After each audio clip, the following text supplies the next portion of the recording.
Grover Cleveland stands out as the president for a couple of reasons. Number one, he is one of our two presidents to serve their two terms non-consecutively. We have our current president. This was taped in 2025. Obviously, President Donald Trump is the second president to serve his two terms non-consecutively. Grover Cleveland was the first. He served his two terms, 1885 to 1889, and then again he served as president from 1893 to 1897.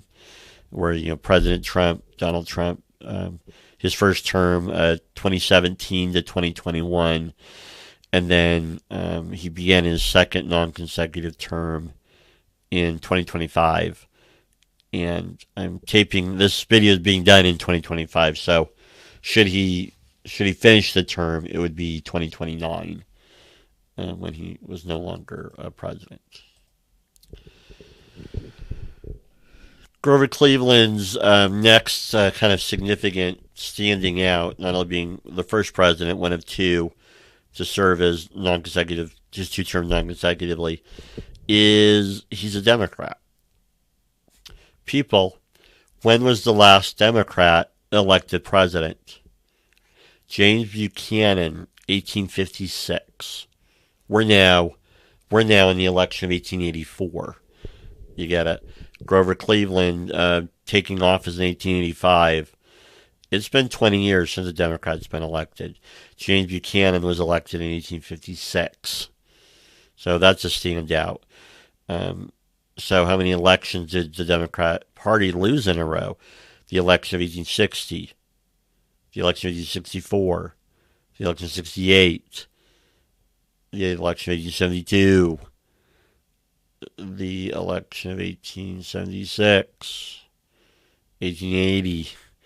So you lost 6 elections in a row. Okay, if you're a registered Democrat.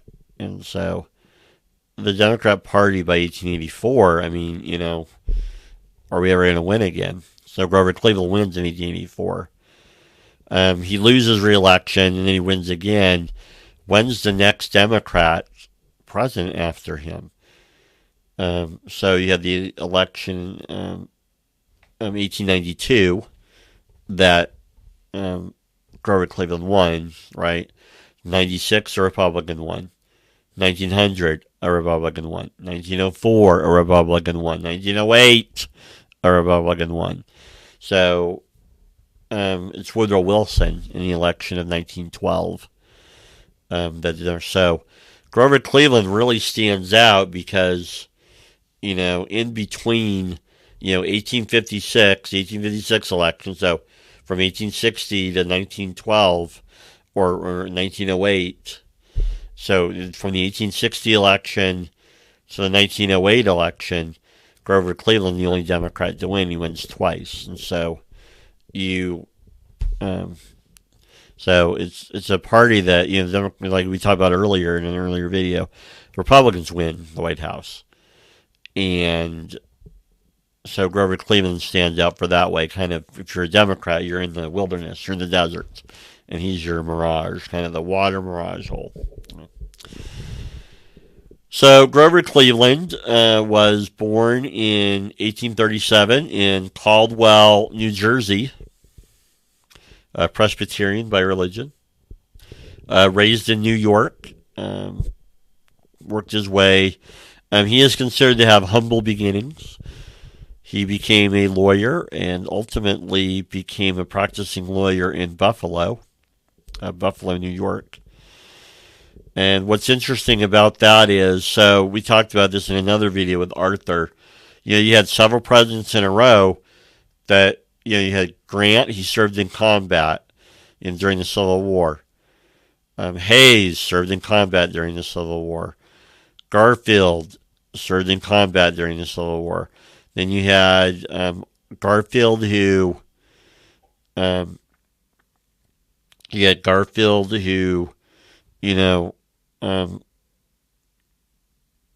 served in combat during the Civil War as well. And then you had Arthur, who had a government job during the war. Well, so what's Cleveland doing? So Cleveland's a Democrat. It's the Democrat family, raised a Democrat. And so what's interesting about him is during the war, he's a lawyer in Buffalo. During the Civil War, he's a lawyer in Buffalo. He actually pays $300 for a substitute to go fight the Civil War for him. Later on, that will get him some criticism. That'll get him a good amount of criticism afterwards when he gets into his political career because, previous presidents, they all had some part in the cause, right? Fighting to save the Union, save the Republic. Okay. Cleveland actually will pay money to get out of the Civil War. And that'll be an issue for his later political career. He was Erie County Sheriff for a while. He became mayor of Buffalo. And from 1883 to 1885, he will be governor of New York. When he runs for president in 1884, he will be the sitting governor of New York. Cleveland, historians like Cleveland, well, one, because most U.S. historians are Democrats and they like Democrats. Two, historians look at Cleveland as a man of integrity and reform. He fought corruption in both Democrat and Republicans. One of his famous mottos is a public office is a public trust. And so historians really like discussing that. Becoming president in 1885, winning the 1884 election, taking office in 1885. He continues on the work. Like I said earlier, civil service reform is an issue that both parties support. The American electorate so demands it, that you have to be for it. And so just like his Republican predecessors, Hayes, Garfield, Arthur, yes, civil service reform. So he continues the Pendleton Service Act reform. He advocated merit-based government hiring. He vetoed private pension bills, which is one of the reasons he lost in 1888, is he vetoed some pension bills that he viewed as possibly fraudulent. He opposed special interest legislation. People, Grover Cleveland was known as the veto president. In his 2 terms in office, Grover Cleveland will veto 584 pieces of legislation. 584. He is the veto president. And I haven't looked it up and done the math, but I'm fairly confident that is more vetoes than all the previous presidents combined. You'd have to go back and do the math to confirm that, but my educated professional historian guesses that's probably more than every president combined previous to him.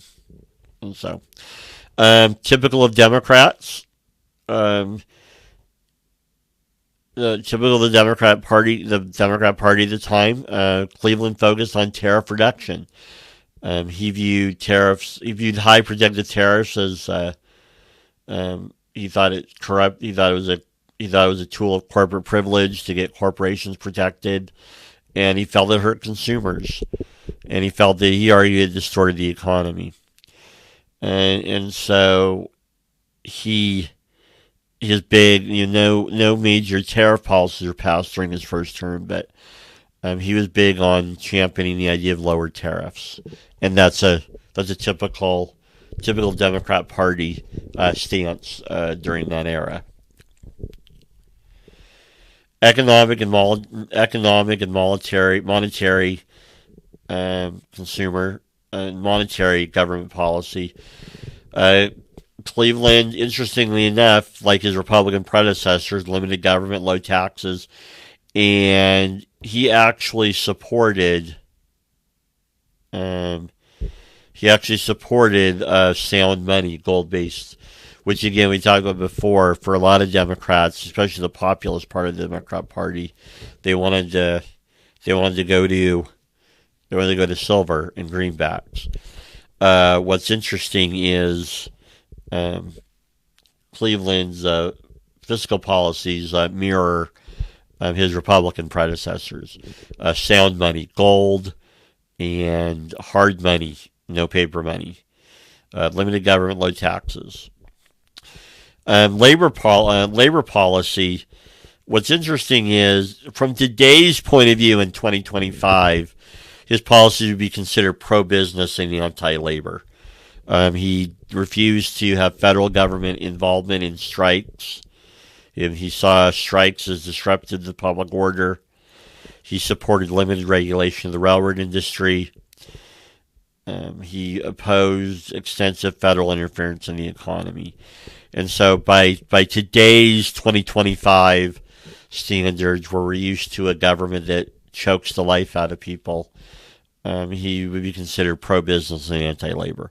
He viewed strikes as disruptive to the public order, radical, and so definitely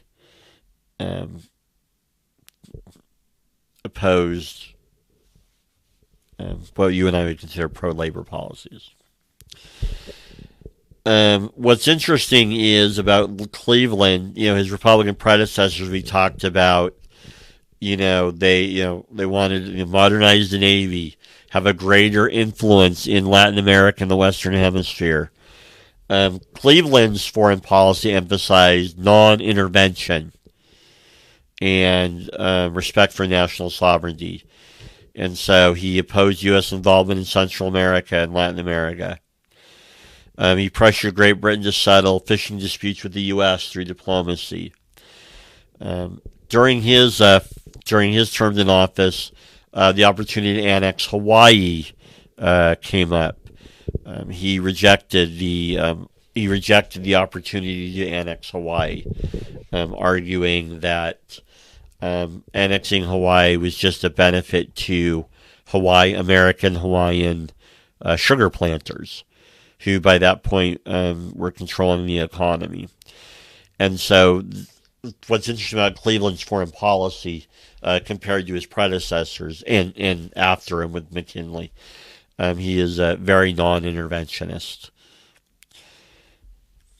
He will, in the election of 1888, Cleveland will lose re-election to Benjamin Harrison. What's interesting is this is one of those elections where the popular vote winner doesn't win.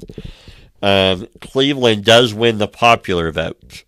However, we're not a direct democracy. We're a constitutional republic, and so we pick our president via the Electoral College, and so Republican Benjamin Harrison would win.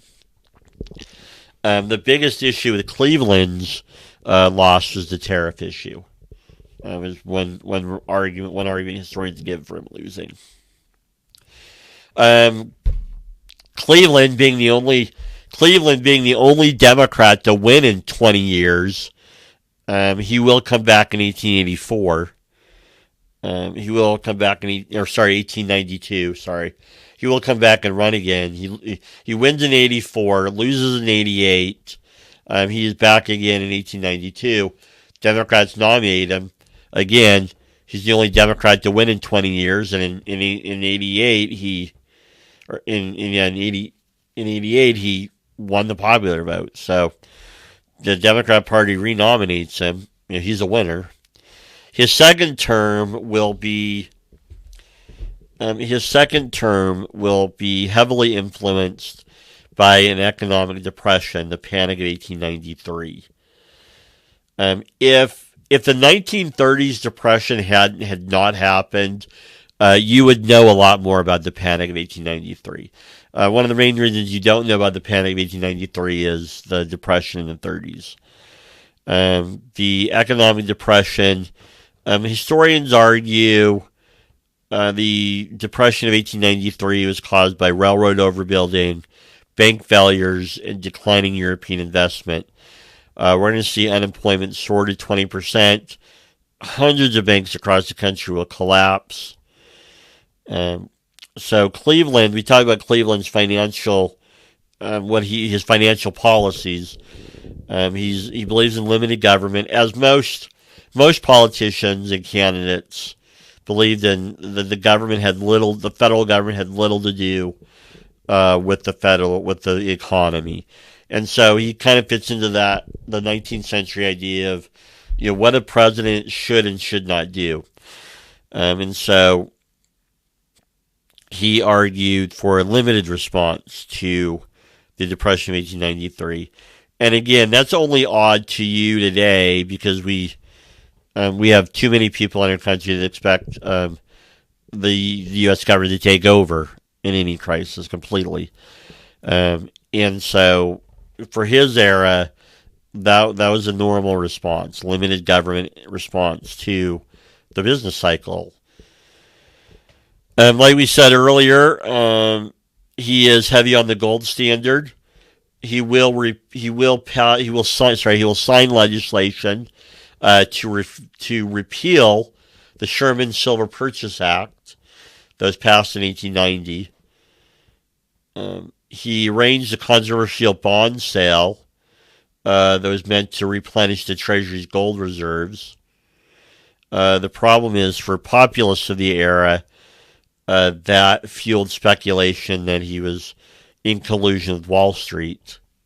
And so that would be an issue for his career. Labor unrest, the Pullman strike, the famous Pullman strike of 1894,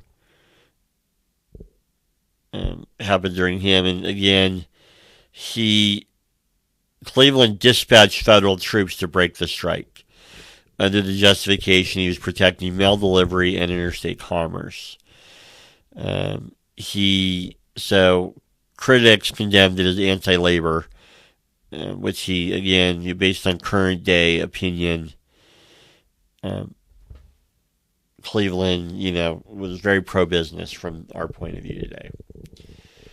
Cleveland did sign the Wilson-Gorham Tariff Act of 1894, which slightly reduced tariffs. But guess what? It included a federal income tax provision, which the Supreme Court later struck down. And so what you have Cleveland doing is, he reduces tariffs, slightly reduces tariffs. And kind of the offset for him was, well, let's have an income tax. That'll be struck down by the U.S. Supreme Court. In foreign affairs,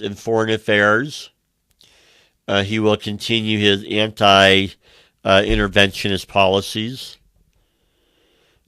He withdrew the Treaty of Annexation for Hawaii that was being written up during the Harrison administration. He asserted U.S. influence in the Venezuelan boundary dispute, invoking the Monroe Doctrine. Great Britain, a European power, is getting involved, and so that is one of his rare kind of uses of American power during his second term.